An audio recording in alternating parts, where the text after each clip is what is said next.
नमस्कार साथियों, स्वागत है आप सभी का अन अकेडमी पर। मैं हूं अंकित अवस्थी। कैसे हैं आप?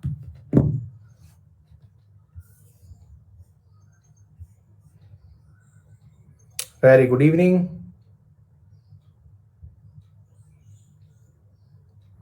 शुभंकर, सुशांत, निशांत, जितेंद्र, प्रीति, इमानुअल, मैक्रॉन, गीतांजलि,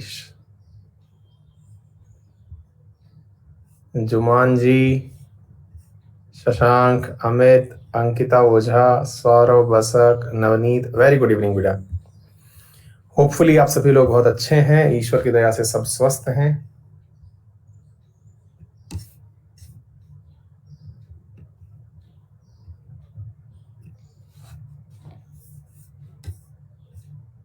सोहराब खान, यार काश ये मेरे हाथ में होता। राम बाबू, हाँ उदय, मैं पहले ही लगवा चुका हूँ बेटा। सूरज, ललित, अनुपम, हितेश, बेटा कुछ हैं कलाकार लोग लेकिन उससे फर्क नहीं पड़ता। हाँ इरफान, आज शाम को है 7:30 बजे बेटा, उसी पे वीडियो है।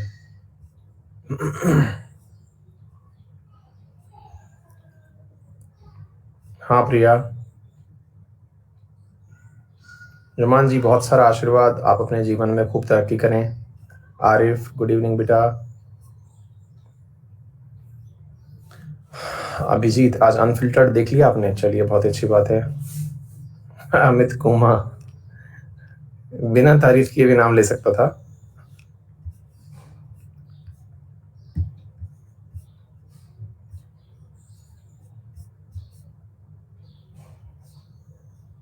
मैं एकदम अच्छा हूँ बेटा। कोरोना को जब तक लेने न जाओ वो घर नहीं आता। क्या बात है। राहुल, अंशिका, वीरेंद्र। चलिए तो शुरू करते हैं आज के सेशन को। जैसा कि आप सभी को मालूम है कि हमारा जो आज का कार्यक्रम है उसमें हम आपके साथ डिस्कस करने वाले हैं पार्लियामेंट्री सिस्टम के बारे में। और पार्लियामेंट्री सिस्टम के अंदर हम लोग आज काफ़ी बड़ी चर्चाएं करेंगे कि भाई, जो मैंने आपसे कल प्रॉमिस किया था कि हम इनडायरेक्ट इलेक्शन के बारे में समझेंगे कि इनडायरेक्ट इलेक्शन होता क्या है ना। और इनडायरेक्ट के बाद में हमने कहा था कि इनडायरेक्ट में मतलब क्या कहते हैं उसको, प्रत्यक्ष स्थानांतरण मत पद्धति क्या है, सिंगल ट्रांसफरेबल वोट सिस्टम क्या है ना।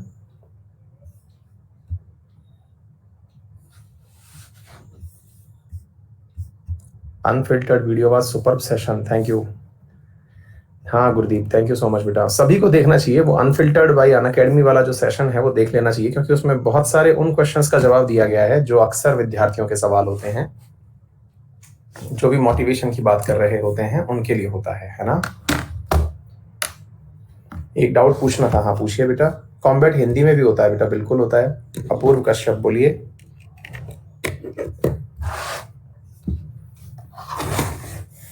इमानुअल मैक्रॉन होता है भैया, हिंदी में भी होता है, उसमें ऑप्शन होता है, आप भाषा का चुनाव कर लें अपने मर्जी से। Unfiltered by Unacademy YouTube channel ही है, उस पर इसी प्रकार की चीजें आया करेंगी, इसलिए बनाया है।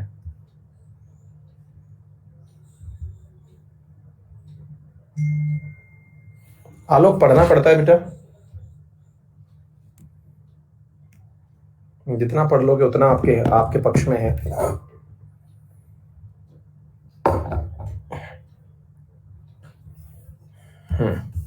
चलिए, बीच में फिर अभी फिलहाल के लिए समझने का काम करते हैं जो हमने कल आपके साथ चर्चा की थी। और मैंने आपसे कहा था कि ये सब जो बेसिक बातें हैं, पहला स्पीकर कौन था, फर्स्ट डेप्यूटी स्पीकर कौन था, पहली महिला स्पीकर कौन थी, ये सब आप लोग याद कर लेंगे। मैंने राज्यसभा के अंदर आप लोगों को एक चीज सिखानी है जिसके माध्यम से आपको ये बात समझ में आ जाए, और वो क्या है? राज्यसभा के अंदर जो है वो आपको ये सिखाना है कि चुनावी पद्धति जो राज्यसभा में अपनाई गई है,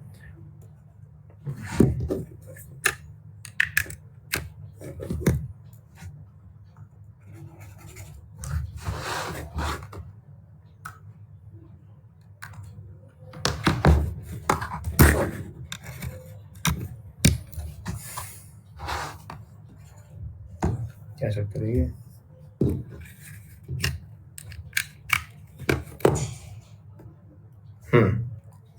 तो हमने कहा था कि सिंगल ट्रांसफरेबल वोटिंग सिस्टम क्या होता है, आइए जानते हैं।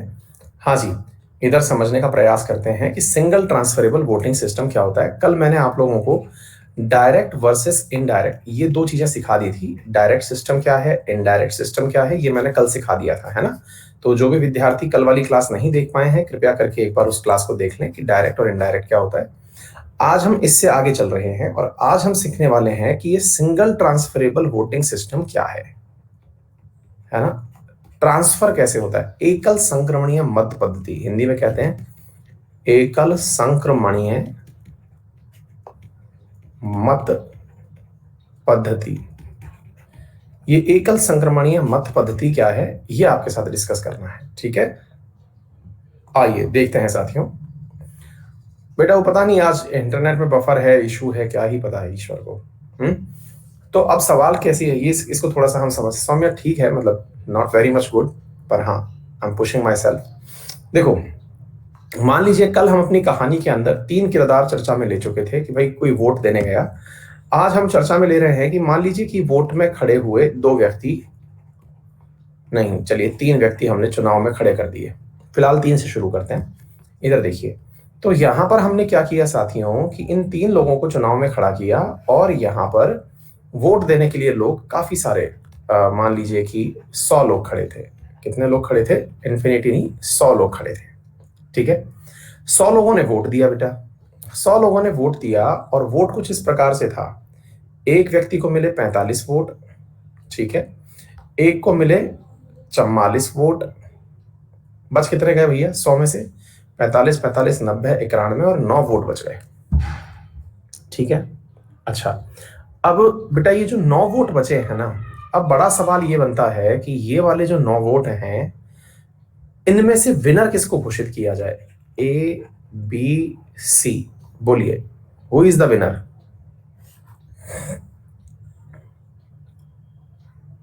ओके, तो according to you the winner is B.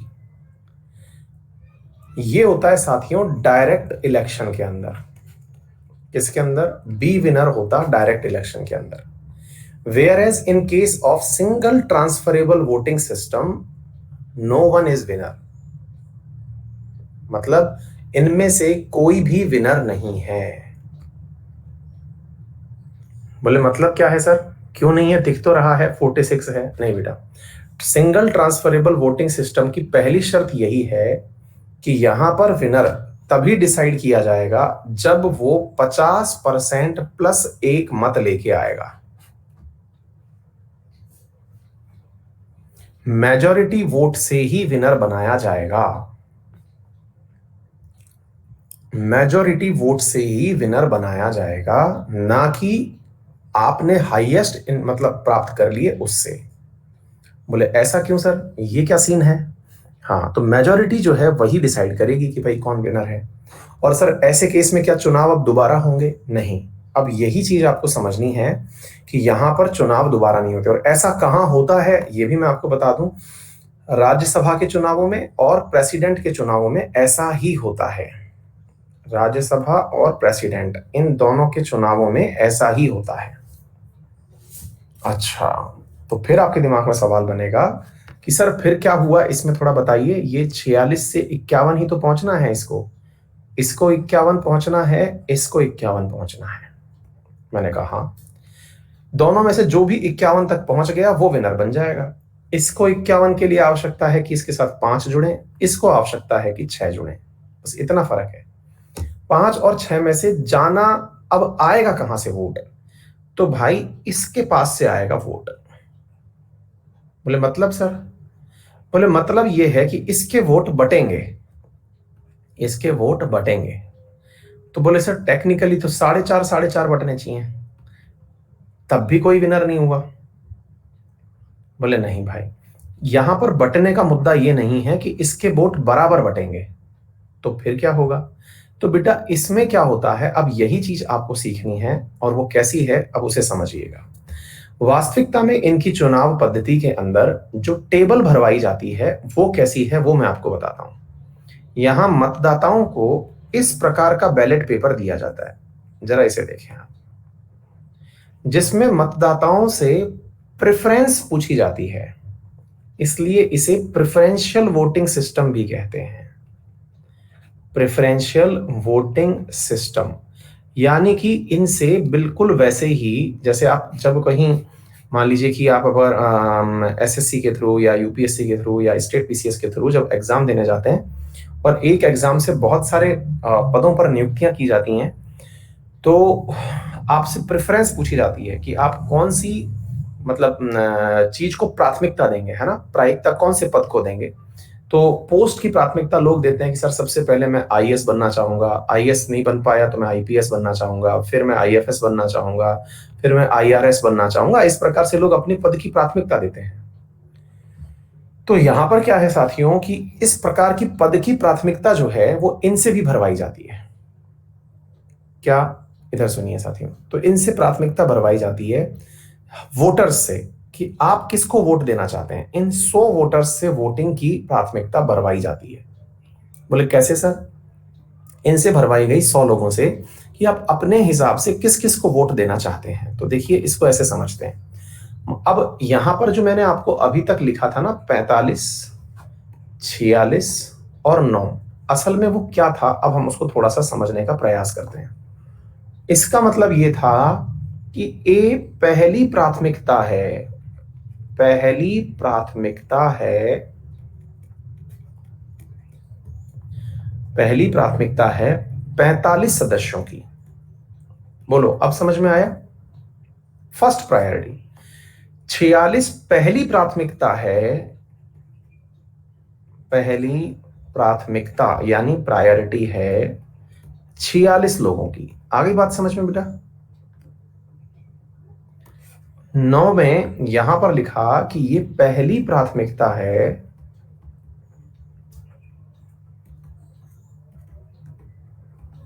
9 लोगों की।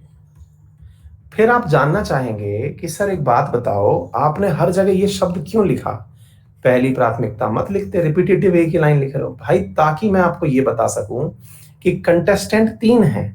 तो 3 कंटेस्टेंट हैं, तो इसका मतलब कोई दूसरी प्राथमिकता भी होगी, कोई तीसरी प्राथमिकता भी होगी, कोई दूसरी प्राथमिकता होगी, कोई तीसरी प्राथमिकता भी होगी, यानी कि कोई सेकंड और थर्ड प्रायोरिटी भी होगी। बोले अच्छा, तो जब मैं सेकंड और थर्ड प्रायोरिटी की बात करता हूं तो पहले वाले 2 लोगों की प्रायोरिटीज नहीं पूछी जाती। पहले वाले 2 लोगों की प्रायोरिटीज नहीं पूछी जाती, इनकी पूछी जाती है कि हाँ भाई, जिन्होंने पहली प्राथमिकता 9 लोगों को दी थी, क्योंकि वोट तो इसका बटना है, तो उन्होंने सेकंड प्राथमिकता किसको दी? मान लो 6 लोगों ने सेकंड प्राथमिकता ए को दी थी और 3 लोगों ने पहली प्राथमिकता बी को दी थी। क्या आपको मेरी बात समझ में आ गई? भाई आपके पास में ऑप्शन थे कि 9 लोगों ने वोट दिया। कैसे दिया फिर से समझिए। अब मैं आपसे पूछ रहा हूं, 9 लोग वोट देने गए, 9 लोगों ने वोट कैसे दिया? देखो 9 लोगों ने वोट ऐसे दिया, सी को पहली प्राथमिकता दी 9 लोगों ने, ठीक है साहब। अब सी को 9 लोगों ने पहली प्राथमिकता दी। अब हमारे सामने ये जो 9 लोग हैं जिन्होंने पहली प्राथमिकता सी को दी थी, इनकी राय बी के बारे में क्या थी और ए के बारे में क्या थी, इनसे यह भी पूछा गया था। जिन्होंने सी को फर्स्ट प्रायोरिटी दी थी, ये सी क्या है? First priority. सेकंड प्रायोरिटी मतलब मैं अभी सेकंड लिख नहीं रहा हूं, वोट की संख्या से पता चलेगा कि इनसे जब वोट डलवाया गया था तो पूछा गया था कि आप सबसे ज्यादा किसको चाहते हैं, तो इनने कहा सबसे ज्यादा तो हम चाहते हैं कि यही आदमी बने, हम चाहते तो यही है कि यही आदमी बने, लेकिन फिर भी आप अगर हमसे पूछ रहे हो तो हम इसका मतलब ये है कि हाँ 100 की 100 सबको वोट देते हैं। ये बात समझिएगा, वोट तो सबको ही 100 पड़ते हैं, प्राथमिकताएं बढ़ती हैं। ये जो आप देख रहे हैं ना, यहां पर आप जो देख रहे हैं, पहली प्राथमिकता 45 ने दी इसको, इसका मतलब ये नहीं कि वोट 45 मिलने को तो 100 की 100 लोगों ने इसके प्रति भी मतदान किया है, इसके प्रति भी मतदान किया है, इसके प्रति भी मतदान किया है, लेकिन उनमें से 45 लोगों ने इसे चाहा है कि पहली बार में अगर कोई बने तो ये बने। आ गई बात समझ में? अच्छा, तो ऐसी स्थिति में आपने पूछा इनसे कि आप लोगों ने पहली प्राथमिकता तो चलो सी को दी थी, अगर आपसे पूछा जाए आप ही 9 लोगों से कि आपकी दूसरी और तीसरी प्राथमिकता क्या है? बोले सर हम चाहते थे कि ए जो है ना, 6 लोगों ने कहा कि हम चाहते थे ए बन जाए और 3 लोगों ने कहा था कि बी बन जाए। इसका मतलब अब ये वाला पद तो गायब हो गया, ठीक है। अब इन दोनों से पूछा गया कि हाँ भाई वोट जो सी के गायब किए गए, क्योंकि आपने शुरुआती पद में क्या बोला था कि सी को मरना होगा, ये सी को अब मरना होगा। अब जब सी को मरना होगा तो ऐसी स्थिति में इसके अंदर ये अपने 6 मत तो ए को देके मरा और 3 मत बी को देके मरा। तो भाई इसको 6 मिलते ही इसका तो 51 का बेड़ा पार हो गया और इसको 3 मिलते ही ये 49 पर रह गया और इस प्रकार से ए विनर बन गया।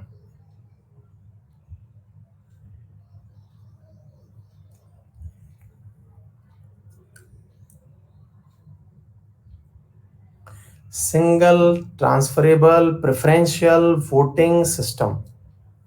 सिंगल प्रेफरेंशियल, पहले सिंगल को प्रेफरेंस दिया आपने, उल्टा भी हो सकता था, ये भी हो सकता था कि 6 बी को दे देते, ये भी हो सकता था, कुछ भी हो सकता था, तो बी जीत जाता। क्या आपको मेरी बात समझ में आई? जिताना 51 को, ये जिसको मिल जाए उसको जिताना है। फिर आपके दिमाग में एक सवाल आएगा कि सर एक बात बताइए, इसको तो समझने में हमें झाग आ गए। आप में से कई बच्चों के ऐसी बार हुआ है कि भाई ऊपर से ही चला गया कईयों के, तो पहली बार कईयों ने समझाया तो उनको तो मजा ही आ गया कि जाने क्या ही आ गया। अब सोच के देखो, ऐसी स्थिति में भारत के अंदर सामान्यतया जो लोग चुन के अपन भेजते हैं उनमें से कई तो 10वीं पास ही होते हैं। हमारे यहाँ पे जिनको हम चुन के भेजते हैं कई तो उसमें से 10वीं पास ही होते हैं। भारत की कुल आबादी का लगभग 40% तो अभी भी निरक्षर है। तो फिर ये कैसे हो पाएगा कि उन्हें हम ये समझा पाए कि single transferable voting system apply करना है? आई बात समझ में? तो ऐसी स्थिति में हम लोगों ने डायरेक्ट इलेक्शन पद्धति को चुना कि मेजॉरिटी विंस, जो भी ज्यादा चुन के आएगा, ज्यादा वोट आएगा। तो हमने लोकसभा, जिसे लोकप्रिय सदन कहा जाता है, लोकप्रिय मतलब जनता से डायरेक्ट चुन के जो आता है, वहां तो हाँ अगर वो हो गया 50-50 का मामला हो गया तो फिर दोबारा इलेक्शन होगा। 50-50 दोनों तक पहुंच गए तो दोबारा इलेक्शन होगा, ये भी ध्यान रखिएगा, ठीक है। पर 9 का 50-50 हो नहीं सकता था। लेकिन अगर फिर भी होता है कि भाई 9 को इस प्रकार से तोड़ा कि 5 + 3 हो गया, मतलब कुछ इस प्रकार से 5 + 4 कर दिया, तो फिर जो है दोबारा से होगा। समझ में आ गया? इलेक्शन दोबारा होगा, फिर भी नहीं होगा तो फिर तिबारा होगा, इलेक्शन चलता रहेगा, ठीक है। अच्छा, तो ये वाली जो प्रक्रिया है, ये डायरेक्ट इलेक्शन पद्धति जो है, डायरेक्ट इलेक्शन पद्धति जो है, ये हमने लोकसभा में अपनाई। अच्छा, और राज्यसभा और प्रेसिडेंट, क्योंकि राज्यसभा को क्या कहा जाता है? राज्यसभा को उच्च सदन कहा जाता है। उच्च सदन का मतलब पढ़े लिखों का सदन।